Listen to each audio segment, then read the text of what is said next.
Good evening, everyone. Thank you for joining us tonight. My name is Steve Keller. I am the project developer and national speaker for Drug Free Kids Canada. Now, as you know, for the next 45-ish minutes or so, we're going to be presenting a workshop from our Let's Talk Drugs series with a specific spotlight on alcohol, cannabis, and nicotine. Now, again, for nicotine, you'll notice that I don't have this written as tobacco or vaping because we're actually going to talk about aspects of both. These are both still commonly consumed substances by youth. While our tobacco numbers have been declining, there is still a prevalence there that's higher than many other substances. And alcohol and cannabis, of course, coming in at higher prevalence rates than that. Now, a quick little idea about our program at DFK. Sometimes people hear the title of our program and they think that we're trying to tell people we want them to not use drugs or we're promoting an abstinence only approach. And that's not actually the case. Our vision at DFK is to ensure that young people can live their lives free, not necessarily of substance use, but free of problematic or risky or dependent substance use and addiction. We understand that substances have a place in culture. We understand that substances have a place in healthcare. We understand that substances have a place in many people's lives. However, we do recognize and we acknowledge the risks and potential harms that can be associated with many drugs, including alcohol, including cannabis, opioids, sedatives, stimulants, hallucinogens. And we talk about the risks of many of these sorts of things because our end goal is not to tell people that they cannot do them. It's to highlight the risks and try to inform their decision making. We may hope that they choose not to or choose to avoid certain substances to reduce risk, but we respect that that choice is theirs. And if they choose to use, we try to offer them skills and strategies to lower the risk of harm from substance use. Now, tonight we're going to be talking about three particular substances. And with that in mind, it's important that we have a clear understanding of the key terms for each. We're going to be discussing cannabis, we're going to be discussing alcohol, and we're going to be discussing nicotine. Now, I have vaping here because it's more of an unfamiliar term than tobacco. But when we look at cannabis, cannabis is a plant that contains hundreds of different chemicals that are known as cannabinoids. Now, these interact with the body's endocannabinoid system. It's a specific collective of receptors on the body on various organs that cause all sorts of different effects. And the cannabinoids that cannabis contains include two pretty well-known ones. One being delta 9 tetrahydrocannabinol. I'm not going to worry about you remembering the whole title tonight, but we also know it as THC. And the other is cannabidiol or CBD. When we talk about the impairing or intoxicating effects of cannabis, we're really talking more so about THC. So you're going to hear me talk about that term quite a bit tonight with cannabis. Now, second, if we look at alcohol, alcohol is a distilled or fermented drink that can be sort of based out of many different products, including wheat, hops, barley, grapes, sugarcane, fruits, vegetables, potatoes. Alcoholic beverages are classified as CNS depressants or central nervous system depressants, which can impair a person's thinking, speaking, balance, and or fine motor skills. Now, we also know that alcohol has its place in the medical field. When you think of pure rubbing alcohol, for example, this is a widely used product used to treat and sterilize wounds and is not meant to be consumed. I'm not saying that it's the same, but we understand that alcohol does contain many sort of different terms and understandings that need to be sort of grasped. Now, when we talk about nicotine, we do speak about tobacco at length, particularly things like pipes. We talk about wet snuff, dry snuff, and cigarettes, which are sort of different methods of consuming tobacco based products. But more commonly with youth, particularly in the last 20 years, we've seen a rise of vaping. Now, vaping is the process of heating an aerosol or an e liquid through a vaporizer or an electronic cigarette. And what happens is when that product is heated up, the vapor that it creates is what's actually inhaled. Now, vape products that contain nicotine can cause feelings of pleasure and relaxation.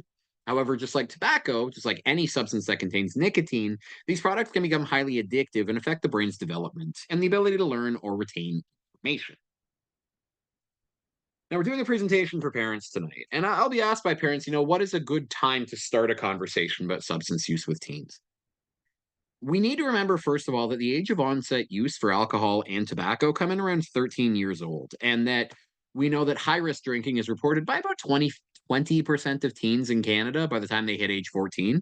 And that number actually continues across all ages. Approximately 1 in 5 Canadians over the age of 14 in Canada would meet the criteria for high risk drinking at least once a month. Now, youth report first time cannabis use at age 14. And this is why we recommend that the conversations surrounding substance use need to start before the age of initiation. So you may find yourself having a conversation with a youth about tobacco at 12 years old, 13 years old. You may find yourself having a conversation about alcohol with your kids at 10 years old, 11 years old, 9 years old. Now, they sound quite young, but what we're going to do through this presentation is help prepare you to have those conversations at different points in a youth's life. Because we know, according to our own tracking studies from the last number of years, that the majority of teens actually report they get the information that they trust about drugs and substances from parents and at school. And actually, parents is the number one answer that they give. So, your role in this conversation is paramount. Your role matters because they do listen to you, even if it feels like they don't. I promise you, statistically, we know that they do. Now, why do youth use substances? And this is according to various resources. You will find lists for reasons for use from providers such as CAMH, the Canadian Centre on Substance Use and Addictions, the Centre of Addiction and Mental Health, Canadian Mental Health Association, Students for Sensible Drug Policy. There's a whole wide array of programs and projects and researchers that look into these factors behind use and non use.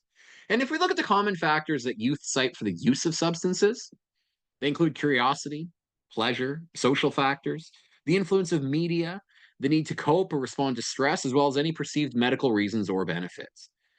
Now, sometimes parents will approach me and they'll say they're concerned. Their kid has talked about the fact they've experimented with drugs, they've tried cannabis, they've tried alcohol, they've tried tobacco.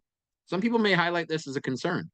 But if it helps to sort of clear your mind a little bit, the majority of teens that actually cite curiosity as a reason for trying substances do not actually continue using drugs. Curiosity is a human emotion, very normal. We experiment with things throughout our whole life. I'm experimenting with these raspberry lemonade Canada Dry zero sugar ginger ales. They're pretty good. I'm probably going to have more. But there's other drinks that I've had that I'm not as crazy about. We experiment with things in our life, and substances are no different. Pleasure is another common factor behind use. Some people talk about the fact that it feels good, they have fun, they try to use to feel better. They may use because they see their peers using, they may use because they see substances depicted in media. And those bottom two reasons are sort of based a little bit more around health and wellness. Some youth may cite using tobacco or alcohol or vape or cannabis or other drugs as a response to dealing with stress or trauma or hardship in their life. In fact, these risk factors, particularly things like history of neglect or abuse or loneliness or suffering or hardship in general, tend to be risk factors that may sort of suggest a possibility of not only substance use but risky substance use.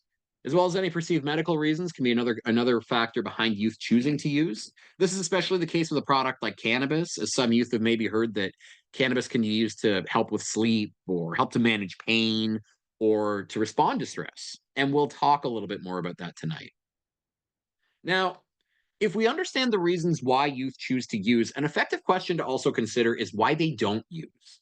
If you speak with a youth or you work with a youth or you're working with your child and they tell you they don't use drugs, sometimes it helps to ask why they don't and reaffirm those choices with them. What factors may prevent their substance use? And if they can consider that, then that does help to keep their sort of mindset in that way. It could be a fear of consequences, but for others, it may be not wanting to deal with a negative experience. Perhaps they've tried substances and had something bad happen. Perhaps they know someone that's tried substances and seen the negative impacts that can be felt from heavy drinking or consuming cannabis, particularly for young people. Their values or opinions may just dictate the fact they have no interest in using. And for others, while there are some that say they like the feeling that a substance provides, others may say they don't like that effect on the body or the mind. They would rather be clear headed, they'd rather be in control. So, having a conversation with your teen about substance use, if they say they use, it helps to ask what factored into their decision to use to help explore alternatives for them. If they're talking about coping, well, then we can look at what it is that's causing stress for them and look at alternative strategies to help support that. And if they say they're not using, then helping them consider the reasons that they choose not to use can be a way to reaffirm those healthy lifestyle.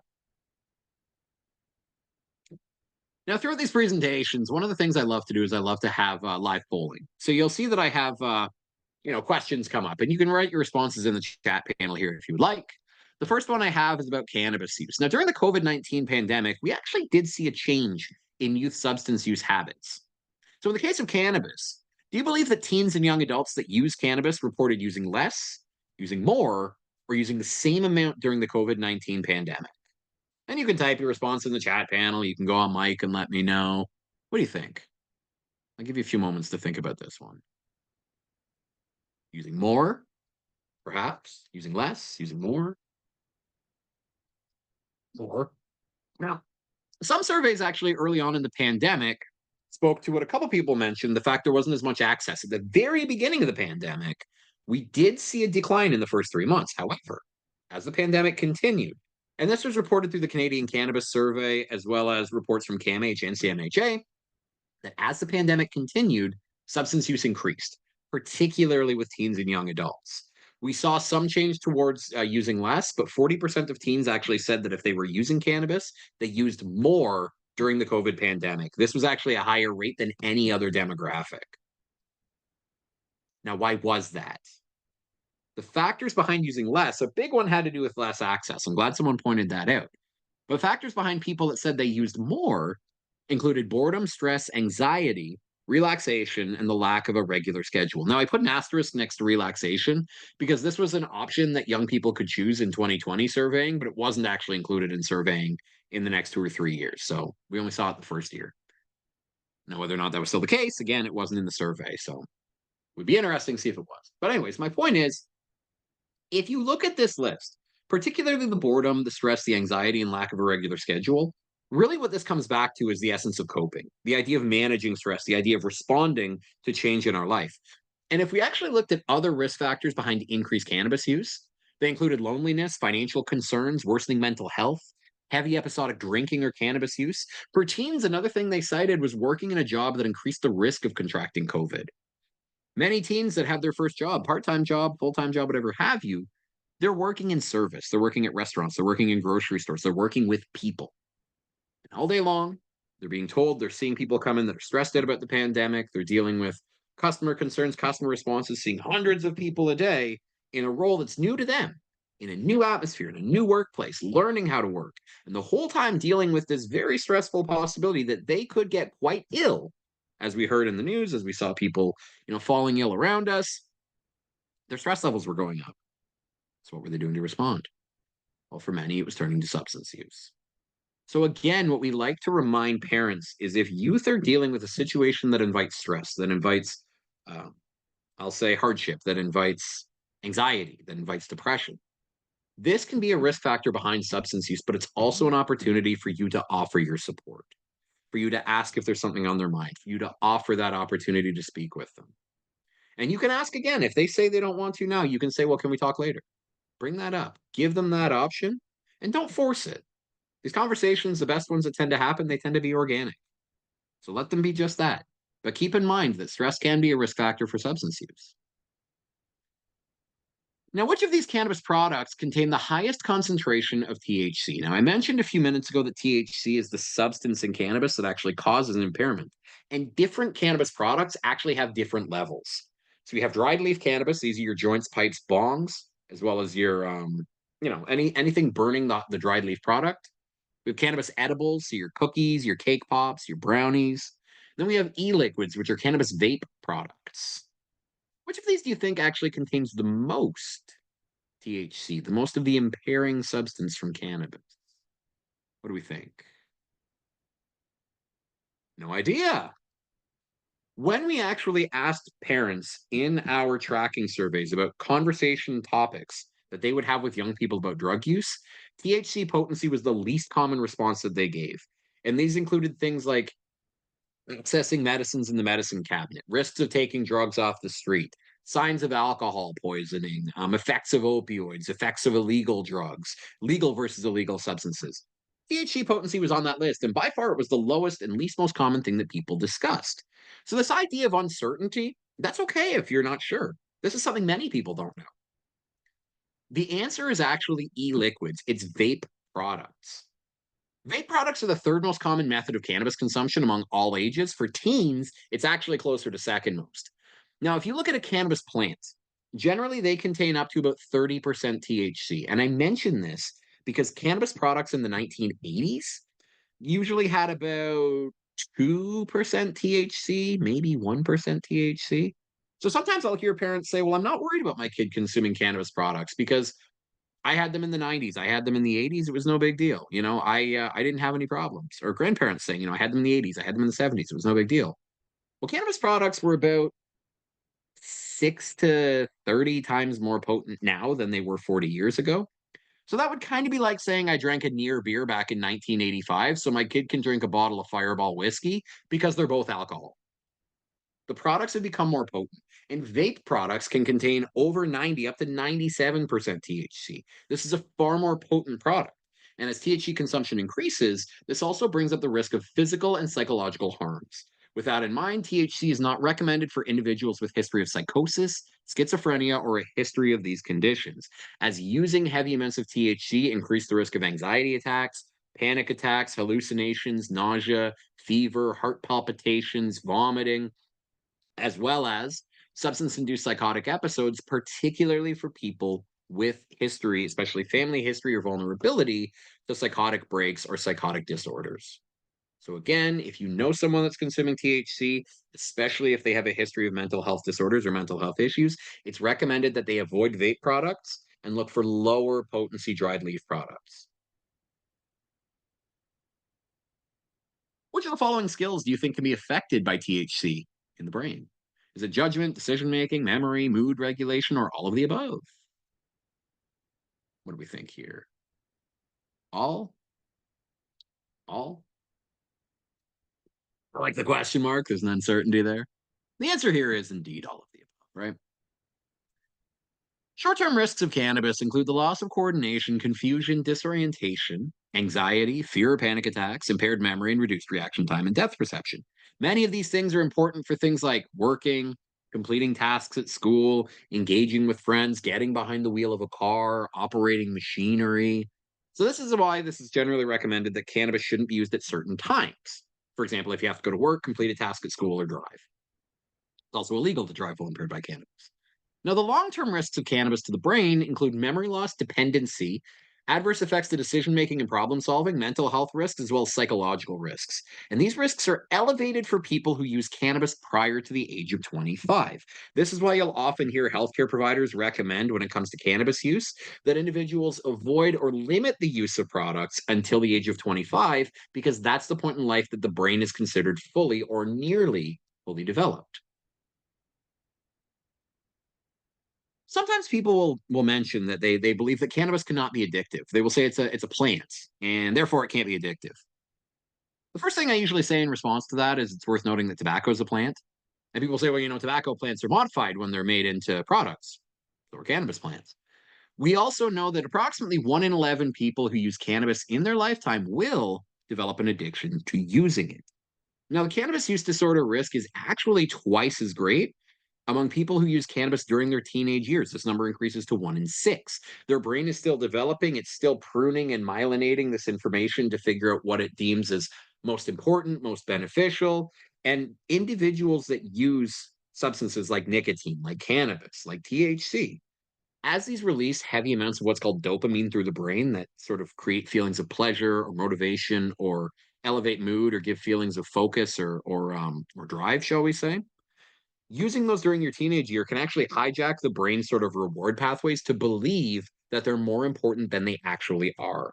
This is why the risk of dependency is twice as likely with teens as it is with adults. So, again, this is why it's recommended to avoid or limit the use of cannabis before the age of 25. Let's talk about vaping. What percentage of youth age 15 to 19 who report vaping in the past 30 days have never tried a tobacco cigarette in their life? Is it 8, 19, 46, or 61%? Keep in mind that the nature of vape products were initially designed as a smoking cessation tool. They were intended for people who smoked that were trying to quit. But yet, despite that, how many teens who currently vape have never actually tried tobacco? What do we think? 46, 46, 61, 8. The answer is 61%, nearly two-thirds. Again, vape products were initially marketed as a stop smoking aid. 3 years ago, over half of adults over 25 who vape said they actually do so as a way to quit smoking. However, vape pens and e cigarettes have evolved into their own products, continuously used by youth and adults alike in Canada. In many cases, vape products contain nicotine, as well in many provinces, especially illicit products, will contain flavoring agents to try to entice and attract youth to using them. And the use of nicotine quickly can become habit forming and lead to addiction. And again, if we look at vape cannabis products, we know these can contain 3 times the amount of THC that dried leaf product can, so they're far more potent. And the other thing to consider is the long term effects of chemicals in vape products remain unknown. And I always like to keep that sentence in mind. Youth ask, what are the risks of vaping? The answer I give them, and they often, they hate hearing it, but we don't know. I can tell you some, and I'm going to in the next few slides. But there are a lot of risks of vape products that we don't actually know. Did you know that for 300 years, tobacco was traded and used recreationally in Canada by settlers and Europeans as they sort of moved across the country, not as a sacred or a cultural herb that we saw in indigenous cultures, but as a recreational product among settlers? For 300 years, tobacco was consumed until the 1960s, when Health Canada and the government finally said that there was a connection between tobacco and lung cancer. 300 years. Takes time to learn these things. Now, when we look at nicotine, we know that teens are 3 times more likely to report vaping to reduce stress than adults, and young adults are twice as likely. However, even though they claim to use as a method of reducing stress, we know that people who smoke are more likely to be diagnosed with mood, anxiety, and panic disorders, as well as depression. Furthermore, nicotine withdrawal, so the effects on the brain about 5 hours after using nicotine, can include feelings of headache, dizziness, lack of focus, fatigue, stress, and anxiety, which can cause a person to crave more nicotine. So they may believe that they're using to remedy their stress, but in many situations, nicotine actually has the opposite effect and causes or compounds stress over time. We also know that nicotine dependence is also comorbid with schizophrenia. About 90% of people living with schizophrenia report heavy use of tobacco products or nicotine. What about the cost of vaping? Sometimes we may struggle to have a conversation with youth about substance use because mental health can carry a stigma or carry a bit of a discomfort. And of course, my hope tonight is to try to break through that. But one of the ways that I found has been quite effective is to consider substance use through different lenses. So let's talk money. How much do you believe the average teen spends on vape products in Canada per week? Is it 5, 15, 25, or $40? What do we think? 40 bucks, 40 bucks, 25. I feel like an auctioneer here right now, it's calling numbers, except I went the wrong way. 25, 25, 25. It's actually lower than you think. Heart and Stroke Foundation reported that the average teen in Canada spends about $15 on vape products per week. Now, that doesn't sound like a lot of money, does it? Well, what if you compound that over the course of a 52-week year? Well, that's $780. Now, cannabis products come to approximately the same cost per month among teens. Now, the cost of alcohol varies. The nearest I could find was a household average of alcohol consumption spending, which comes to about $1,100 per year. And I'm not saying that a teen spends that much. Let's just say that a teen spends a third of that cost. So let's put them around $400. My son shared that he spends about $80 a month on vaping. It's pretty fascinating. And thank you for telling me. $80 a month. So again, some financial literacy discussion about that. $80 a month over the course of 12 months is $960. $960. Now, if they start consuming nicotine at the age of 14, let's say at the start of their grade 9, start of their high school career, $960 every year, 4 years. That's over $3,600 just on nicotine. Now, if we had $780 per year, that's about another $3,200. So let's add that on. Now we're looking at $7,100. If we put, I'll even say 400, I'll go low, $400 on alcohol. That's $1,600 over the course of 4 years. Add that to the $7,100. Now looking at nearly $9,000 spent on substances in 4 years. Why do I bring this up? Sometimes when you're having a conversation with a teen, it helps to get them thinking about what could they do with 9 grand in 4 years. They may share that they want to buy new furniture. They want to buy a new console. They want to buy a new video game. They want to buy equipment if they're in sports. They want to put some money down on a car. They want to put some money down on post-secondary. Financial literacy is a hard skill that we know is being sort of more commonly pushed for people in this day and age to remind of the importance of budgeting and prioritizing wants and needs. So, one thing to consider with substance use is to ask a youth if they consider it a want or a need. And coming at it from a financial standpoint, to consider the actual cost can be another approach to having this conversation and having them consider their own financial flexibility. Again, it doesn't sound like a mental health conversation, but it absolutely is, because if they look at budgeting as a means to reduce their substance consumption, well, now what you're doing is actually showing harm reduction through a completely different lens. True or false? Unlike tobacco, cigarettes, vape products are a risk free method of consuming nicotine. I've heard people say vape products are harm reduction. Do we accept this? Do we challenge it? Is it true? Is it false? Kind of in the middle. What do we think? False? It's an interesting one, isn't it? You'll notice that I didn't frame this as a hard true or a hard false. I actually learned from CAMH. They do this with their surveys. I think it's brilliant. When you frame something as true or false, it's very binary. But if you say accept or challenge, one of the nice things about challenge is you can kind of be sort of in the middle. Feels like a cop out, but this is a great example of where it works. Tobacco cigarettes contain over 80 carcinogens, also known as cancer causing agents.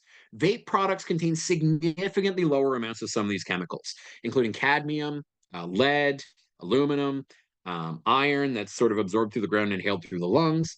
These include benzene, these include tar, ammonia, cyanide, many of the poisons, quinoline, formaldehyde that we find in tobacco. We don't find that in many vape products. However, low grade vape pens or disposable units are prone to breaking down or melting, resulting in people inhaling heavy metals and plastics. This is actually why it's recommended if someone is vaping and you know they are, you recommend they spend more money and buy a higher grade vape pen, not a disposable pen, so that they're not inhaling all of these fumes from the metal and the cheap coil and the plastics. But we also know that there's more research needed on the effects of vaping on human health. We simply don't know. Because again, the list of carcinogens in cigarettes is very well known. But the list in e-liquids, a lot of people don't recognize. We have glycerol and propylene glycol, which are associated with lung diseases. We have formaldehyde, which is, by the way, used in embalming fluid, but it's also associated with various forms of cancer. We have metal contaminants, such as the heating element or the coil itself. We have nicotine, which is a known addictive substance. And even in some illicit e liquids, you may see additives that aren't actually approved by the FDA in the States or not legal here in Canada at all. One example being vitamin E acetate. Now, this is still found in illicit vape products. It's not found in legal products. It can't be added. Vitamin E is a thickening agent that people would actually use to make the vape product a little bit thicker and make it sort of burn a little slower. People thought this meant it was a higher quality vape. But the reality is that vitamin E, if it is inhaled, as it cools down in the lungs after it's been heated, it actually turns back into like a sticky, almost like a gluey substance, which can build up and actually cause what's known as non lipoid pneumonia, which can result in hospitalization. And this is found in illicit vape products as recently as 2022, 2023. It's not found in legal market products. So, another thing to consider is if you know someone using vape products, it's a great idea to recommend they buy legal and again, spend money on a higher product or higher quality vaping product as opposed to disposable products. But again, we don't know the long term risks. But here's what we do know about tobacco and vaping. Currently, we are in the midst of an ongoing overdose crisis, which claims the life of approximately 20 to 22 people per day in Canada. That is a significant number that cannot be overstated. It needs to be understood. But one number that gets forgotten is the 125 people that die in Canada every single day due to smoking related illnesses. This equates to over 8 million people per year around the world, as tobacco is the leading cause of preventable death on the planet. We also know that up to half of people who smoke tobacco will die from the cancers and diseases that it is known to be associated with. We know that 20% of youth who report vaping say they do so to reduce stress, but 20% of others say they vape because they've become addicted and are stressed when they can't use. And finally, we know that tobacco can cause more than 40 debilitating or fatal diseases in lungs, heart, and other vital organs, including a dozen or more types of known cancer of the mouth, throat, tongue, and lungs. Pretty heavy cost on the healthcare department. Speaking of cost, do you know which of these substances is responsible for the largest overall cost of the healthcare and justice system combined with lost productivity and other costs in Canada? Is it opioids, tobacco, alcohol, or cocaine?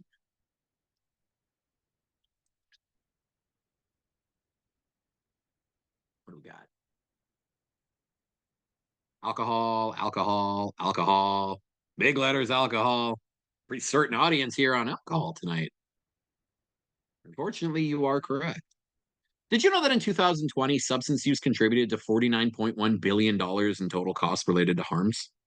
And this is the most recent number that we have from the CCSA. That's why I only have 2020 because they haven't posted more recent data.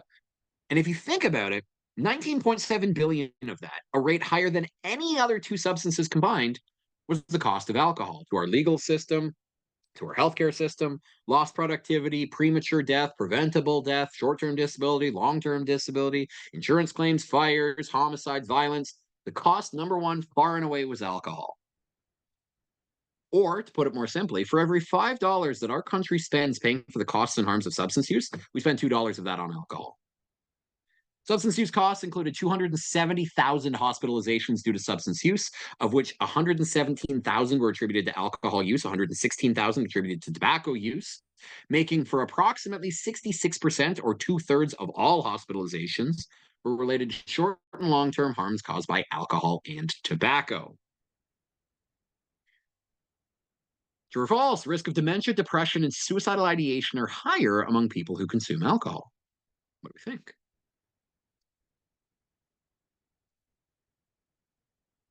Trues, true, true, true. Whoever says you would indeed be correct. This is indeed true. Now, Canadians with moderate to severe depression are actually three times more likely to report problem alcohol use. And when we look at rate of suicidal ideation or death by suicide, this is actually six times higher the general population. In fact, last year there were 4,000 deaths by suicide reported in Canada. 25% of those, so approximately 1,000, had alcohol as a contributing factor. Alcohol's effects on the brain are dangerous for both youth and adults alike. Alcohol is a depressant, which research has shown repeated use can cause brain damage over time, resulting in the onset or worsening of significant health conditions such as dementia, depression, suicidal ideation, as well as Parkinsonism rather. In 2018, CAMH actually shared a study of 57,000 cases of early onset dementia from France, which was the largest sort of dementia case study of its time and of its size, of which 57% were associated with frequent and chronic heavy alcohol use, which is the largest such study of its kind, making it the largest identified preventable risk factor for the onset of dementia. We also know that alcohol consumption is associated with violent and aggressive behavior, including partner violence and sexual violence, according to CCSA. Now, when we look at substance impaired driving, we also know that motor vehicle accidents are the leading criminal cause of death among teens and young adults in Canada. And alcohol and or drug impairment is a factor in over half of those collisions. We also know that alcohol impaired driving represents 85% of all reported impaired driving incidences in Canada, and that younger males are statistically more likely to report driving when they feel they're over the legal limit. Now, I point this out for parents to remind them of the importance of discussing sober driving with their teens. And a more effective message to have than simply telling them not to drink and drive is to make the message more positive. Promote the importance of sober driving, but ask them what are their options for finding a safe ride home. So if your teen is going out and you suspect they're going to be consuming alcohol or consuming drugs, or you suspect they've consumed before they even leave the house, it helps to ask how are they traveling, what is their safe mode of transportation, and what is their backup plan? Because changes happen. People go to a party, plans change. They go to a party, they have a DD, the DD leaves. They go to a party, they call a cab, the cab picks someone else up, they don't have a ride. They go to a party, they call a parent. Maybe the parent's unavailable. Maybe the parent has even consumed a substance of their own, so they don't feel safe driving. Or maybe they have car trouble. There's a lot of different things that can happen. So, what we do with teens is we remind them to set a plan, but also have a backup plan.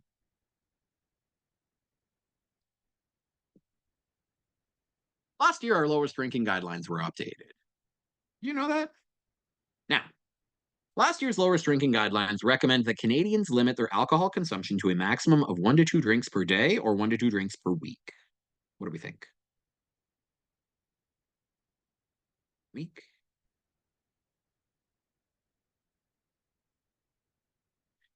In 2011, the low risk drinking guidelines recommended a maximum of 1 to 2 drinks per day. 12 years later, that number was updated to 1 to 2 drinks per week.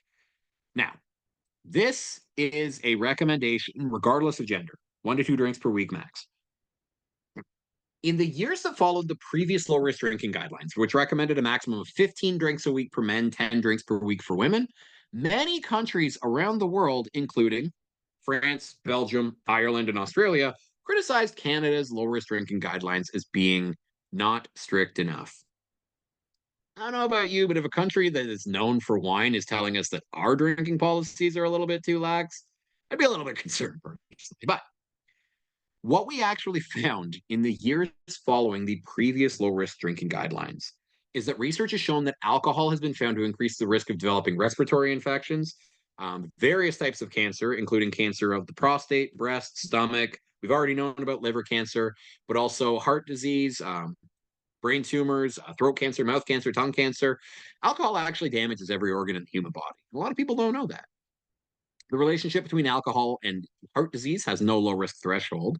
So you'll often hear people cite this old study that was done, I think, in the mid 2000s about how drinking a glass of wine actually prevents heart disease. That research has actually been proven many times to be deeply flawed, and that drinking alcohol daily can actually increase the risk of heart disease. So it is also modified as well by binge drinking. And it's also worth remembering that no level of alcohol consumption is really considered safe. Food for thought.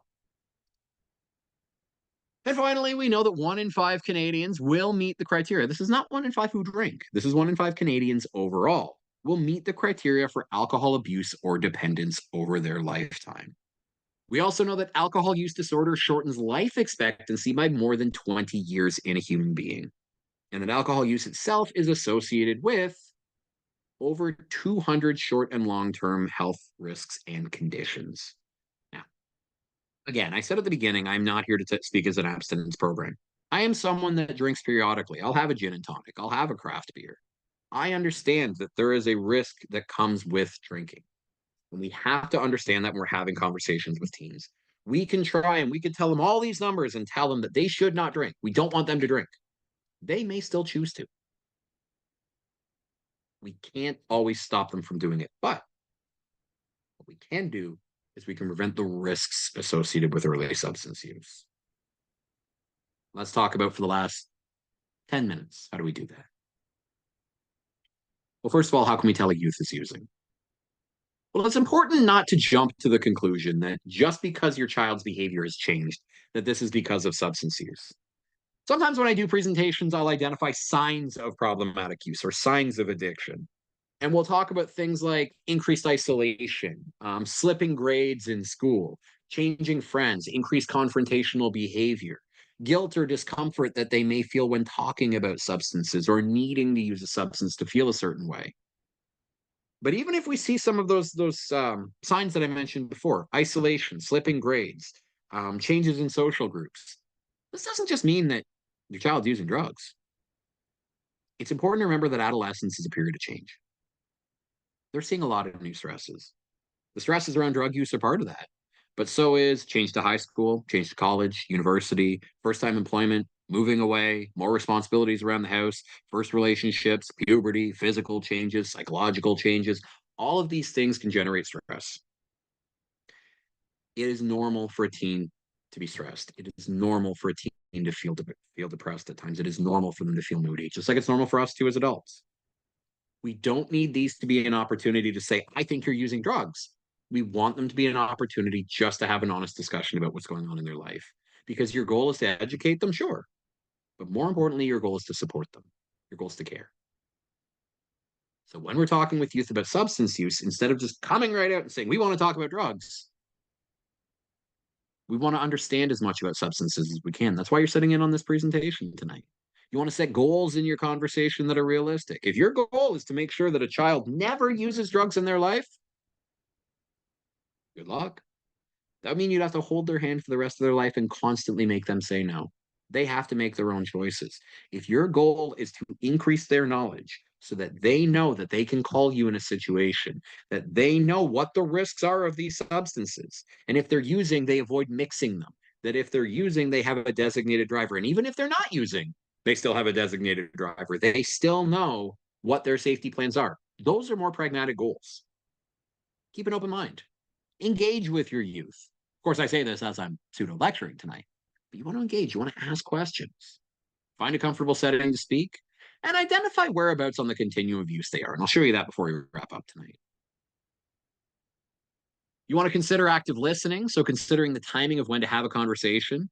And that conversation needs to be two-way. You want to ask open-ended questions to sort of see what they know about drugs. Summarize what you've heard. If they bring up an experience that they've had or that someone else has had or something that they've learned or something that they want to know more about, summarize what they bring up to you. I hear you say you want to talk about this. I hear you're explaining this. Tell me more about this. Show empathy and show compassion.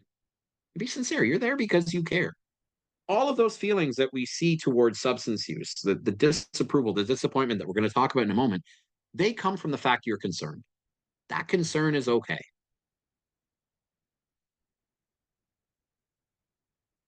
We want to consider age appropriate conversations. Way back at the beginning of the presentation, I talked about, when's a good time to have conversation.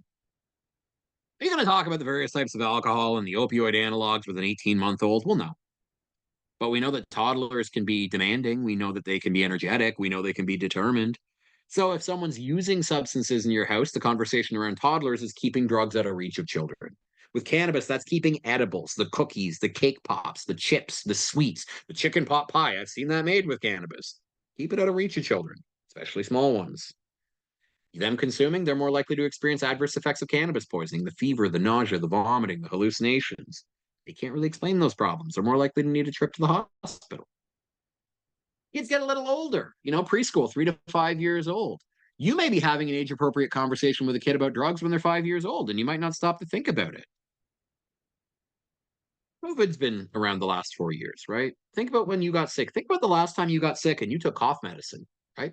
Many cough medicines we see nowadays are made with a product known as dextromethorphan. It's a type of a sort of a pseudo opioid. It replaced the pre existing opioid that was in cough medicines, which was codeine. Youth under the age of 6 years old are not recommended to take dextromethorphan. That's why we have cough medicine for children. So, say your kid gets sick and you're sick as well. You take a cough medicine, you give them a different one. They say, Dad, how come I can't use that? Mom, how come I can't use that? It's because, and you point out for them to focus on themselves. This product is safe for you. This product is made for you. That's why I'm giving you this one. Remember the one I'm taking. This is the one that's best for you. Kids get a little older, right? They still care about their family, but now they're curious. They want to learn. They don't like failure. They like praise. Now, kids at this age, they're going to start asking, they're going to ask about addiction. And you're going to go, kids don't ask me about addiction. Sure, they do. They ask, why do you drink coffee every day? They ask, why do you drink tea every day? If they see people smoking, they ask, why is that person smoking? Smoking's bad for you. Why do they do that?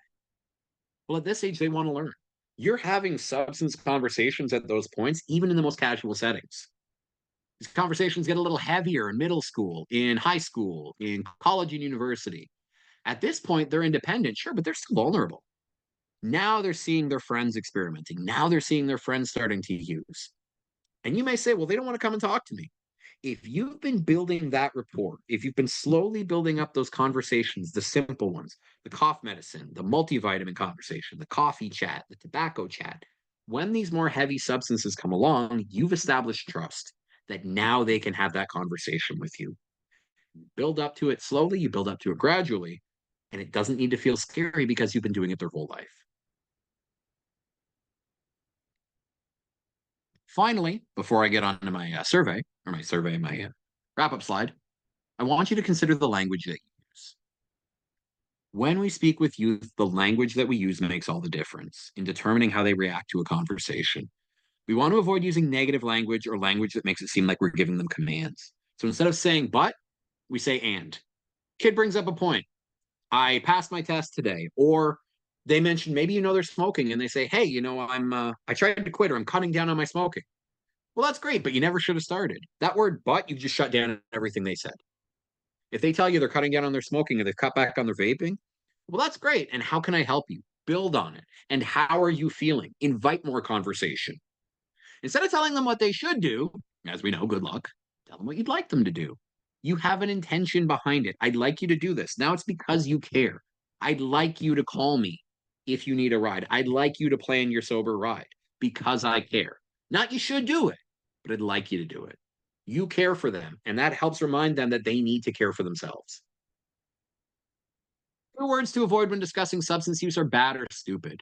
These are words that invite moral judgment, and what you do when you link those to substances is you link them to the individual. So if I say smoking is bad or drinking is stupid or pot is stupid, when someone uses, in their mind, I'm calling them stupid. I'm calling them bad. So instead, we point out the risk. Smoking's harmful. Heavy drinking's unhealthy. You know, opioid use can be harmful. That's different than associating a morality to it. Opioids themselves are not bad. They are not good. They are a product that is designed to elicit a certain response. They can be extremely harmful, fatal if consumed in many cases, especially things like fentanyl. But opioids are also used in surgeries. Opioids are also used in anesthesia. Opioids are also used in painkillers for people dealing with severe pain. They can be very helpful, but they can be very dangerous. If we call them bad, we're associating morality. What happens if they go in for surgery and all of a sudden they're told they're going to be given morphine? We have to point out the harm, not the morality. And this ties to the idea of disapproval and disappointment. We don't talk about disapproving of their choices. We don't talk about being disappointed in their choices. Those show that we're judging them and that we're looking down on them. What we want to do instead is consider, why are we disappointed? Why do we disapprove? It's because we're worried. That's the emotion you point out. It's okay to be vulnerable, to say I'm worried about you, to say I'm concerned about you. I'm concerned about your drinking. I'm concerned about your substances. I'm concerned about the changes going on in your life. I'm going to pull up one more slide here in a moment just to show a little bit about some of our promos and research that we have available on our website. But I did want to thank you all very, very much for joining in at this point in the presentation. So the very last thing I'm going to have you do for me before we kind of wrap up and get into the questions is I have a brief little survey here. I stuck a QR code up here on the screen so you can fill it in. I also have a link right here in the chat panel that you can grab. And it's just a nice quick survey to check in on your responses to the workshop. Please take a moment to fill it in. And at this point, I will move on to showing the very last slide in our presentation, which is our slide for questions or comments. As soon as it pops up. One moment. Here we go. And there we go. Now it's going to be like that, is it?